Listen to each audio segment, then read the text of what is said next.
Yesterday, a movie starring megastar Mammootty got released. It's named RORSCHACH, pronounced as RORSCHACH. Have you watched a movie or a TV show where a character is given a psychological examination? It is often shown that the character is asked to examine a piece of paper with blobs on it and describe what they see. It is made famous by entertainment media. This is a depiction of a genuine psychological test known as Rorschach test, or also known as ink blot test. Now, what does the ink blot test reveal? The Rorschach test simply employs a series of 10 bilaterally symmetrical ink blot cards, of which some are black or grey, and others could contain applications of color.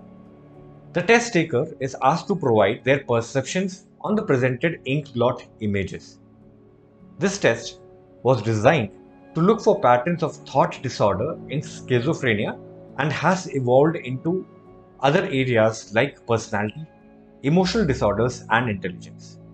The Rorschach ink blot test was developed in 1921 by a Swiss psychologist named Hermann Rorschach.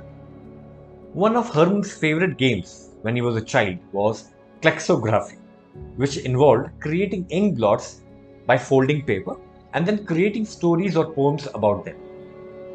Now, contrary to popular perception, it is essential that we note that these images were not simple blots of ink spotted on a piece of paper and opened again, but rather Hermann, he used his artistic skills to refine and enhance his final ink blots so that each contained carefully placed contours to suggest objects or specific images to most people.